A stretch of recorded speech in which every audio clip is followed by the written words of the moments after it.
Con su permiso, Presidenta.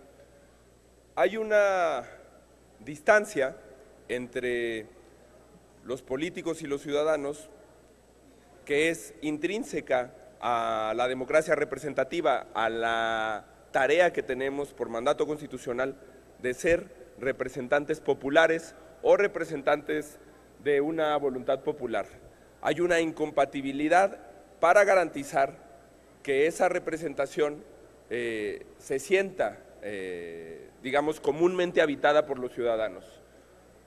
No hay muchas maneras en la historia en las que se haya podido enfrentar con creatividad este asunto. Una de las más notorias quejas, más recurrentes quejas de los ciudadanos es, por un lado, que no corresponden nuestras acciones a nuestras promesas de campaña, y por otro lado es que no hay mecanismos para dar seguimiento a esas promesas de campaña. Y la verdad es que todos escuchamos eso, atendemos ese reclamo y le decimos a los ciudadanos que con nosotros no va a pasar, que si nosotros llegamos al cargo que les estamos pidiendo su confianza para alcanzar, sí vamos a regresar a su casa, sí vamos a regresar al distrito o sí vamos a regresar al estado que representamos, a dialogar con ellos y a tomar en cuenta su opinión para nuestro trabajo, y que también vamos a activar un mecanismo de rendición de cuentas en el que ellos puedan verificar el cumplimiento de lo que les estamos ofreciendo. Es decir, a un problema profundo, a un problema que amenaza a la democracia en su conjunto. Ustedes pueden checar, hoy se publicó el Latinobarómetro y México tiene apenas un 18% de ciudadanos que apoyan la democracia. Es algo que se nos va a estampar en la cara a todos tarde o temprano. Es algo en lo que nadie puede ganar en la elección del 2018, así se crea que hay alguien que puede ganar y cultivar, digamos, este caldo de descomposición social que existe hoy. Es una situación que tarde o temprano nos va a reventar, pero aunque sepamos que es un problema tan complejo, siempre respondemos con voluntarismo, siempre les decimos, no va a ser mi caso, confía en mí, o confía en mi partido, o confía en los de mi grupo. Nosotros proponemos darle un tratamiento institucional a este déficit de representación y a esta idea de que no cumplimos lo que prometemos, de que no hay una correspondencia entre lo que vamos a ofrecer en campaña y lo que hacemos desde el servicio público. El presidente Peña Nieto hizo 296 compromisos ante notario, 266 compromisos ante notario público. De hecho, el eslogan de su campaña era "te lo firmo y te lo cumplo". Y había recogido esta experiencia administrativa de su gestión en el Estado de México y se suponía que íbamos a ir avanzando en su gobierno, atendiendo estos 266 compromisos y viendo cómo se cumplimentaban. Hoy, no solamente no le importa recordarnos esos compromisos al PRI, que sería entendible, la oposición nunca sube a esta tribuna a exigir, no lo retomamos en los informes de gobierno, en las glosas, en las comparecencias, para desde ahí sostener cuál es la evaluación de ese gobierno que hizo 266 compromisos firmados ante ciudadanos y que, según una resolución del Instituto Nacional de Acceso a la Información Pública, apenas lleva 93 cumplidos, es decir, mucho menos de la mitad. Y sabiendo que estamos en el 5º año de gobierno, no le alcanzaría. Hay un ciudadano que fue teniente de la Marina de México, entre otras cosas, fotógrafo, pero que es un ciudadano muy activo en las redes sociales, que se llama Alejandro Juárez, y hizo ese planteamiento hace unos días en un artículo que difundió, sobre todo en redes sociales.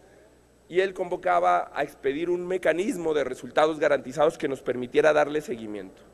Les platico brevemente en qué consiste ese mecanismo.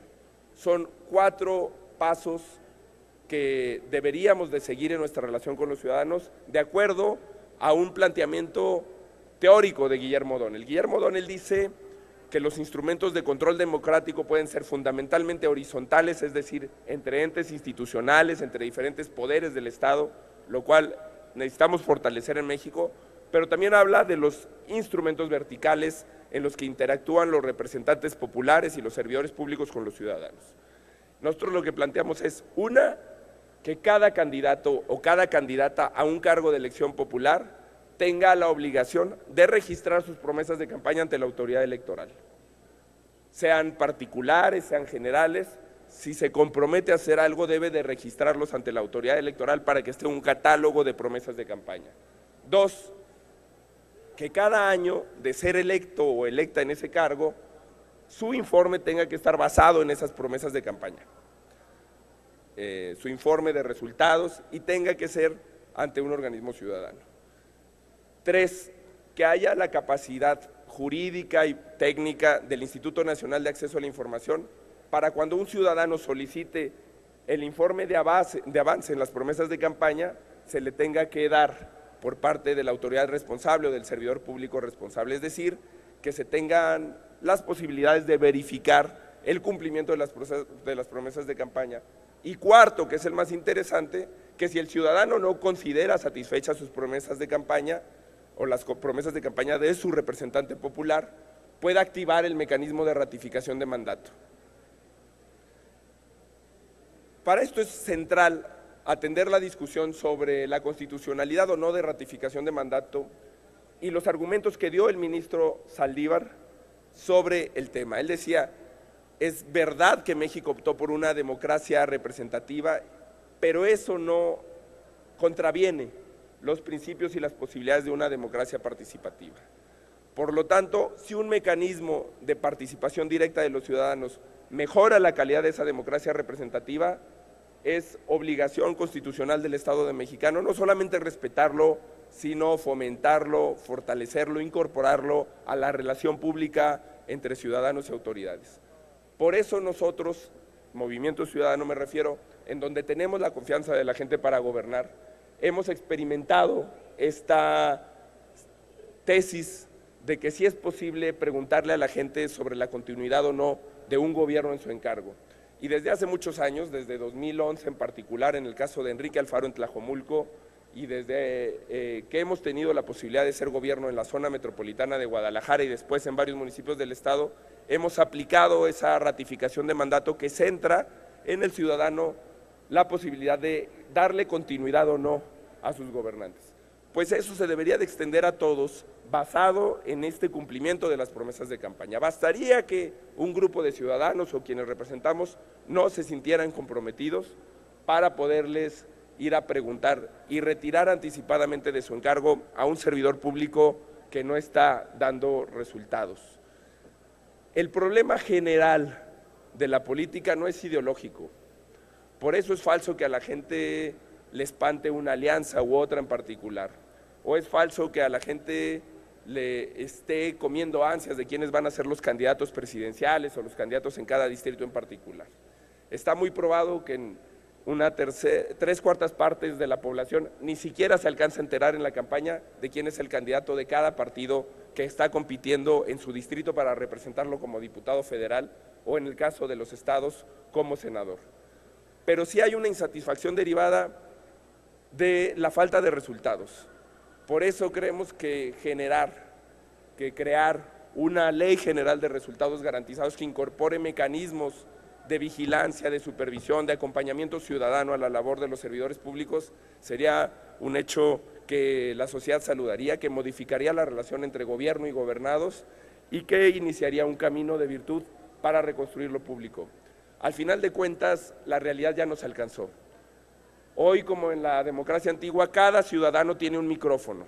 Gracias a las redes sociales y aún con problemas de conectividad y de accesibilidad que también hay que reparar, cada ciudadano cuenta con un micrófono de expresión. Es nuestra responsabilidad transformar eso que puede ser una masa iracunda, una masa que dé likes o de caras enojadas o de insultos en las redes sociales, a crear los mecanismos institucionales para canalizar eso. La semana pasada recibimos 1.600.000 firmas de una ciudadana que activó en una plataforma digital un mecanismo de este tipo. Darle seguimiento a eso, atender ese tipo de demandas va a ser lo que realmente resignifique la labor de la política en los tiempos, en la era de la información y en los tiempos de la insatisfacción democrática. Creo que a todos nos ayudará generar mecanismos de este tipo y es una propuesta de creación de ley general, de reforma constitucional que sometemos a consideración de todas y de todos ustedes. Gracias, presidente.